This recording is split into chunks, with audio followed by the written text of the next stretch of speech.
Hello, my name is Munaf. I'm a financial planner with Gradidge-Mahura Investments. And today what I would like to talk about is a topic that I find is probably top of mind for a lot of people, and that is interest rates. What are the expectations for 2024 with regards to the interest rate? Earlier in Jan, our Reserve Bank made their first interest rate decision for the year, which was to keep rates unchanged. On the 31st of Jan, the Fed, which is the central bank in the US, they also made their first interest rate decision for the year, which was also to keep rates unchanged. The reason why I'm talking about the Fed is because what they do is or has an influence over what our central bank will do regarding interest rates. And it's not just our central bank, it's actually various other central banks around the world are all influenced by what the Fed does. It's just how the global economy is connected. So the Fed decided to keep rates unchanged, and during the press conference that Jerome Powell gave, there were a couple of things that he said which gave a clear intention on, or a clear indication on what their intention is for interest rates going into 2024. He said that they've reached the peak of the cycle, so that's a clear sign that there should not be any more increases in the interest rates unless there's a black swan event. And then he also said that almost every participant on the committee believes it's appropriate to reduce interest rates. So again, a very strong sign that the intention is clearly to bring interest rates down this year. And the reason is because inflation has come back under control again.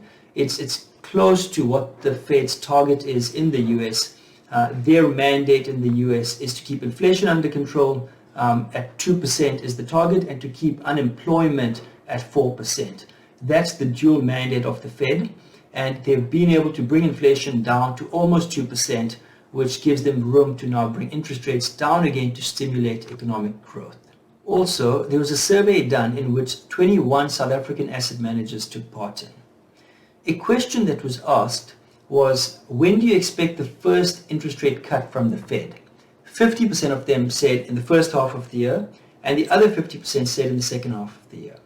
0% said that there will not be a cut this year, i.e. all the asset managers believe that the Fed will be cutting interest rates this year. Another question that they were asked is, when do you expect the first interest rate cut from the SARB?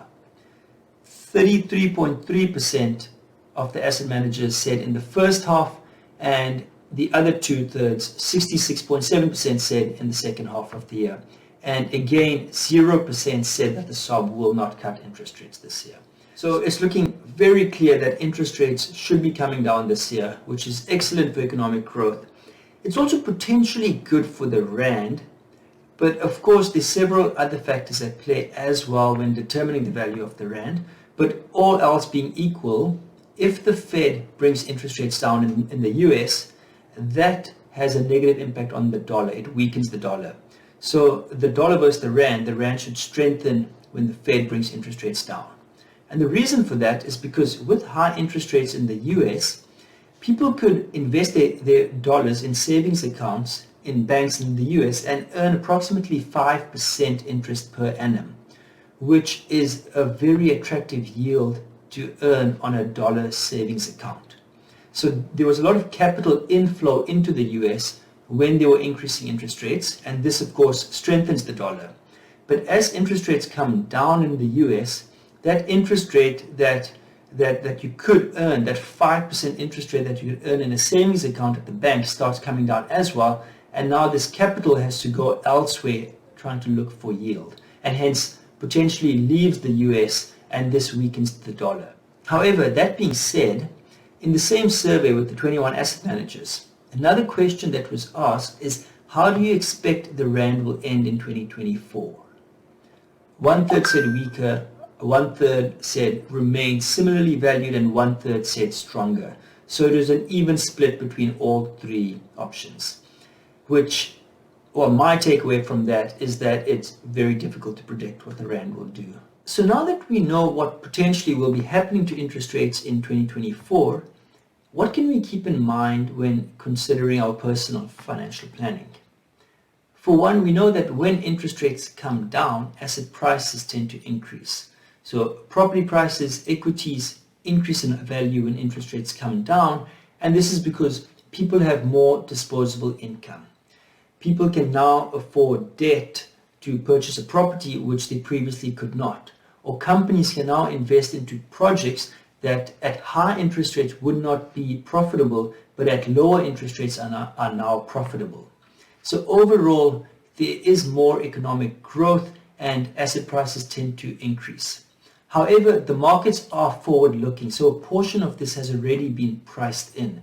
So if you look at property valuations and global equity prices towards the end of 2023 and beginning of 2024, you would have already seen significant increases in equity prices because of the expectation that interest rates will be coming down.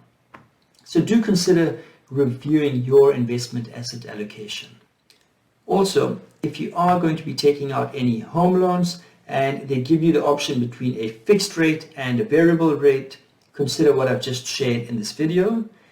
And if you have any savings accounts or a money market account at the bank that's earning interest, those are currently quite attractive and they serve as an ideal emergency fund. But of course, as interest rates come down, the interest rate that you earn off these savings accounts will also be coming down. So then do consider reallocating those savings to appropriate investments that still serve your objective but are able to earn a higher rate of return. That's it from me. My name is Munaf. I'll see you next week.